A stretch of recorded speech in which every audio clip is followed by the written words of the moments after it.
वर्तमान तीर्थंकर अरिहंत परमात्मा श्री सिमंदर स्वामी भगवान की भक्ति, ध्यान योगी शिवाचार्य भगवंत की भक्ति का अनमोल संगम। साचो सुख तो निज मारयु छे, गुरुए आ समझाव्यो छे। आचार्य भगवान श्री शिव मुनि जी महाराज के विराट व्यक्तित्व एवं कृतित्व को श्रवण कर हम भी उनके संपूर्ण जीवन व्रत के पठन मनन की भावना जागृत करते हुए भगवान महावीर की ध्यान साधना की ओर अग्रसर होकर अपना आत्म कल्याण करें।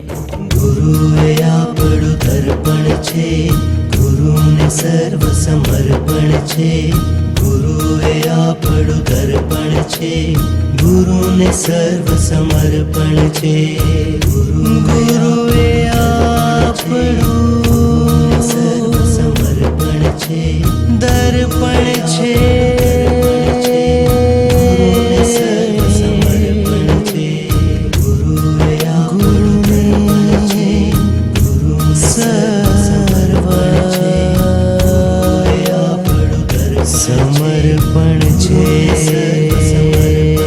अरिहंत परमात्मा महाविद्य क्षेत्र में विराजमान, जिनकी अनंत अनंत कृपा हम सब पर बरस रही है, ऐसे परमपिता परमात्मा देवादिदेव के चरण सरोजों में अनंत आस्था के साथ नमन, वंदन, प्रार्थना, कृतज्ञता के भाव शासनपति भगवान महावीर, जिनका धर्म शासन, धर्म संग, धर्म तीर्थ में हम उनकी वाणी सुन रहे हैं,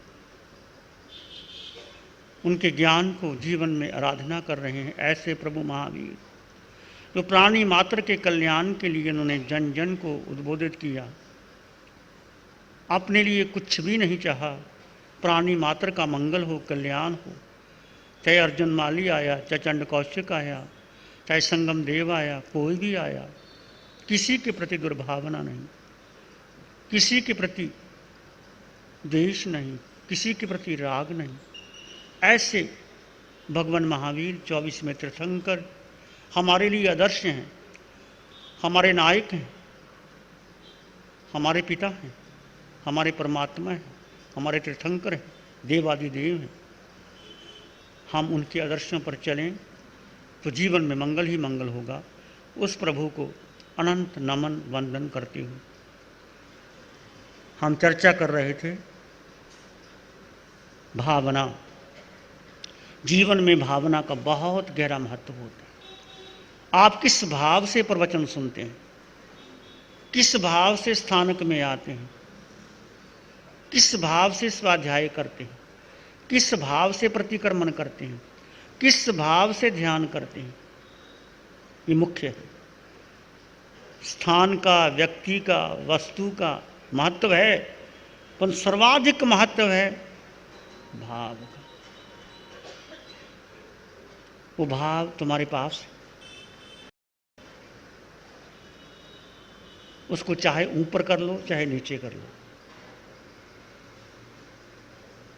उस भाव को सुदृढ़ करने के लिए प्रभु ने 12 भावनाएं हमें दी। 2 भावना की चर्चा आप सुन चुके हैं, अनित्य भावना, अशरण भावना। अब अपने जीवन में देखो नित्य क्या है और अनित्य क्या है। जो नित्य है वो छूट रहा है, प्रतिपल छूट रहा है। श्वास आया गया, चला गया, दोबारा श्वास नहीं आएगा। जितनी श्वासें तुम्हारे इस जीवन में है दोबारा नहीं आएगी। जो जो श्वासें बीत चुकी तुम दोबारा चाहो धन संपत्ति दे करके नहीं ले सकते। भगवान महावीर भी नहीं ले सके, सिकंदर भी नहीं ले सका, बड़े बड़े राजा महाराजा चक्रवर्ती भी नहीं ले सके। इसलिए हर श्वास का उपयोग करना। श्वास सबसे अधिक मूल्यवान है। तुम्हारे हीरे जवाहरात से, तुम्हारे बेटे से, पत्नी से, तुम्हारे शरीर से मूल्यवान है श्वास। और शरीर माध्यम है, यदि शरीर ना हो तो श्वास का मूल्य क्या है। श्वास है तो शरीर है, शरीर है तो श्वास है, दोनों का संबंध है।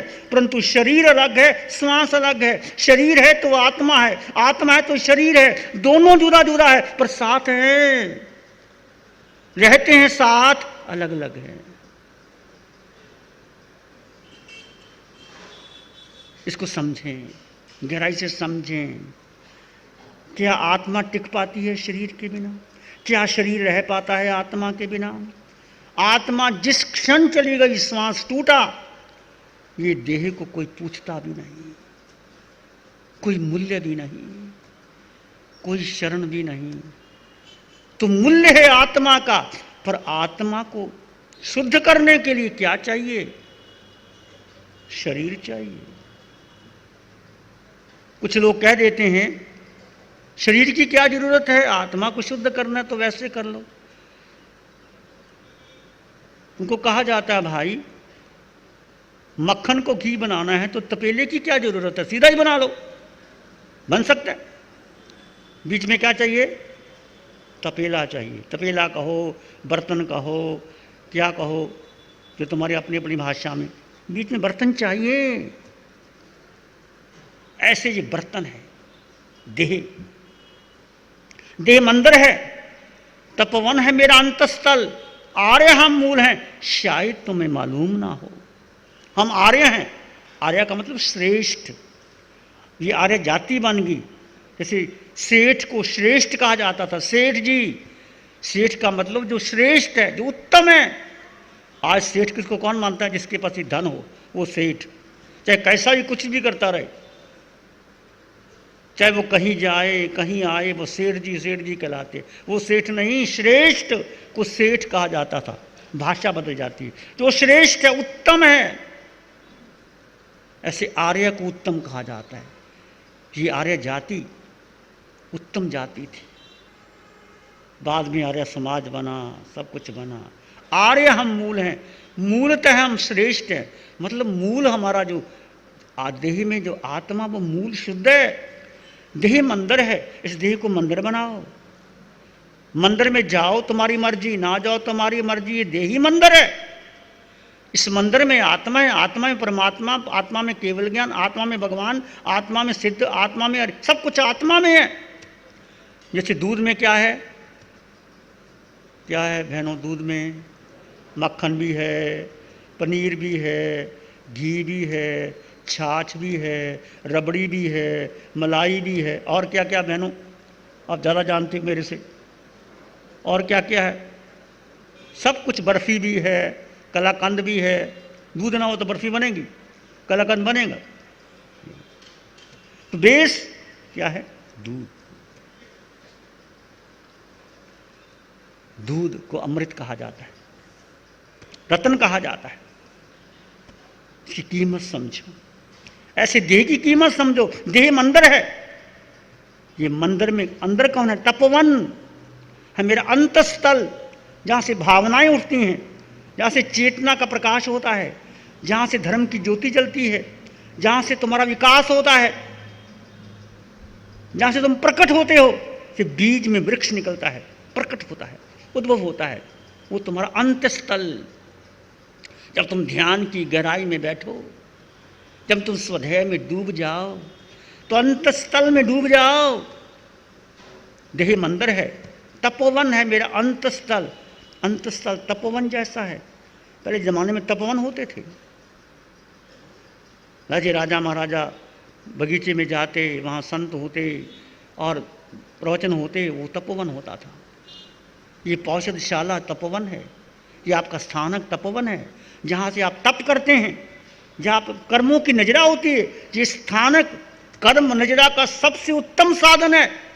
परंतु कुछ लोग अभागे होते हैं, वो आकर के भी इधर उधर की बातें करते हैं। समाय करने के बाद भी बातें करते, पौषध करने के बाद भी बातें करते। उनसे रहा ही नहीं जाता। रोटी हजम ही नहीं होती जब तक बातें ना हो, मजा ही नहीं आता। ये रस है ना, बातें करने का रस, ये भारतीयों को बहुत ज़्यादा है। बातें के बिना नहीं रह सकते, भोजन के बिना रह जाएंगे। वो क्या कर रहा था, वो क्या कर रहा था, उसकी बेटी की शादी हुई कि नहीं हुई अभी तक? तुमने क्या लेना देना किसी की बेटी की शादी हुई कि नहीं हुई? तुम अपनी बात करो। तुम्हारी शादी हो गई? किसकी शादी? देह की बात नहीं करता, आत्मा से परमात्मा की शादी तुम्हारी हो गई, उसकी बात करो ना। तुम स्मैक में बैठे हो, तुम पौषद में बैठे हो। इसलिए ये स्थानक, ये समूह ये महावीर का है, मेरा नहीं। हम महावीर के हैं, साधु हैं, साध्वी हैं, श्रावक हैं, श्रावक है। ये सब कुछ महावीर का है, उस प्रभु का है, अरिहंत का, सिद्धों का। हमारा कुछ भी नहीं, हम तो डाकियाँ, इधर से माल लिया उधर दे दिया। चिट्ठी तुम्हारे नाम खुल जाती है, तुम्हारी चिट्ठी जैसा लिखा होता है, किसी ने भेजा वो तुम्हारे नाम आ जाती है, तुम पढ़ लो। डाकी का कोई कसूर नहीं होता, वो चिट्ठी ले आता है। किसी की डेथ भी हो सकती है, किसी की शादी भी हो सकती है, किसी की लॉटरी भी खुल सकती है, किसी का दिवालिया भी हो सकता है। डाकिया क्या करे बेचारा, वो तो एक संदेहवाहक है।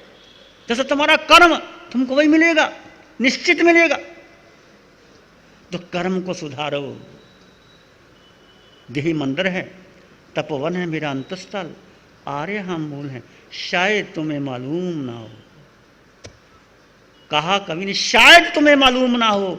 यदि मालूम पड़ गया तो जीवन बहुत सुंदर है, बहुत सुंदर जीवन है। आनंद ही आनंद है। भोजन में आनंद नहीं, धन में आनंद नहीं, परिवार में आनंद नहीं, बेटों में आनंद नहीं।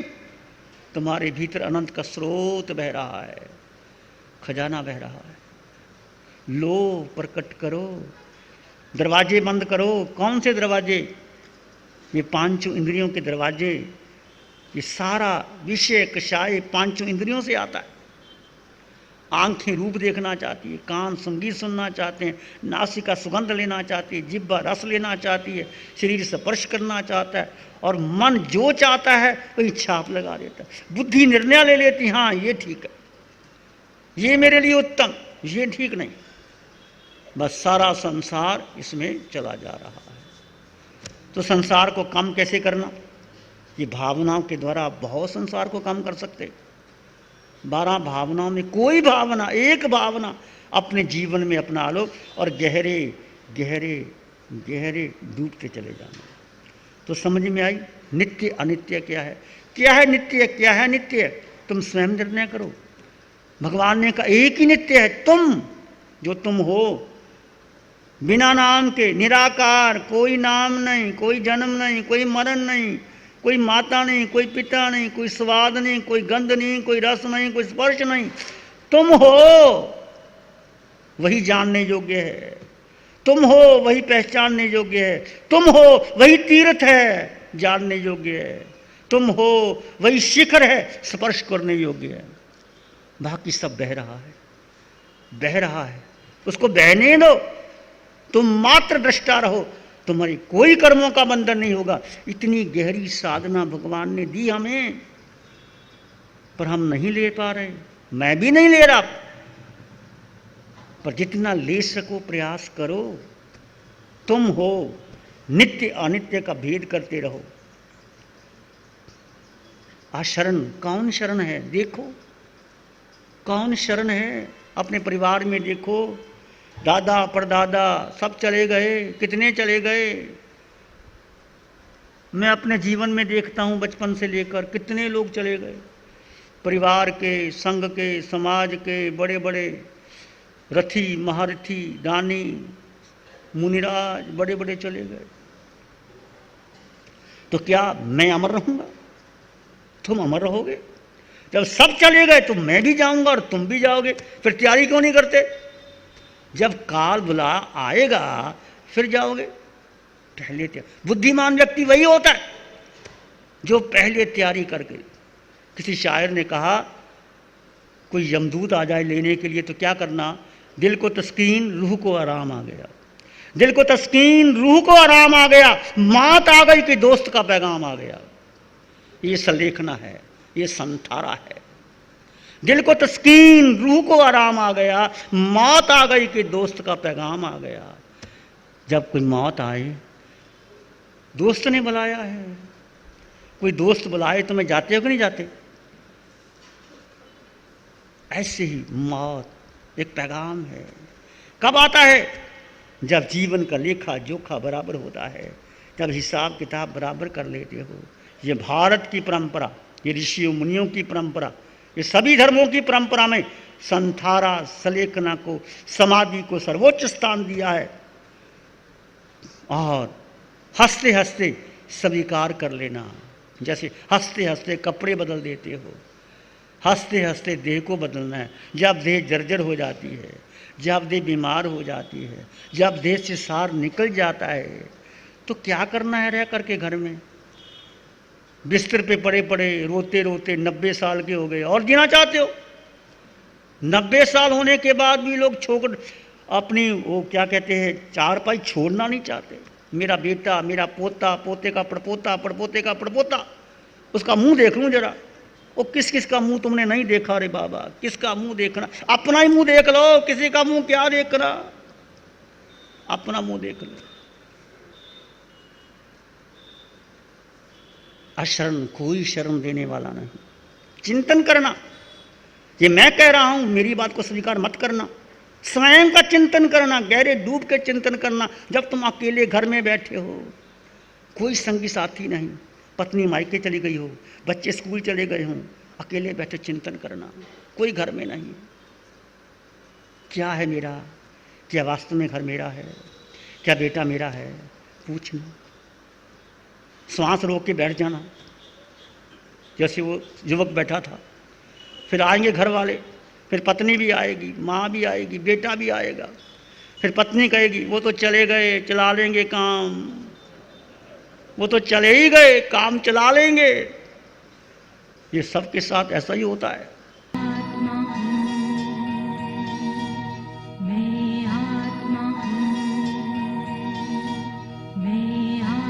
नमो अरिहंतानं, नमो सिद्धानं, नमो आर्यानं, नमो अभ्यायनं, नमो लोय सब सावनं, धम्म मंगल मुखिठम अहिंसा संयमो तवो देवावित्तं नमं संति जसुधम्य श्यामनो चैता भारंग वासं चकवट्टी मेहदी हो संति संति कर ले पत्तो गई मनोत्तरम। श्री चत्तारी मंगलम, अरहंता मंगलम, सिद्धा मंगलम, साहू मंगलम, केवली प्रणतो धम्मो मंगलम। चत्तारी लोगुत्तम, अरहंता लोगुत्तम, सिद्धा लोगुत्तम, साहू लोगुत्तम, केवली प्रणतो धम्मो लोगुत्तम। चत्तारि शरणं भवजामि, अरहन्ते शरणं भवजामि, सिद्धे शरणं भवजामि, साहू शरणं भवजामि, केवली प्रणतं धम्मं शरणं भवजामि। चारि शरण दुख हरण जगत में, और न शरण कोई होगा जो भव्य प्राणी हरे आराधन।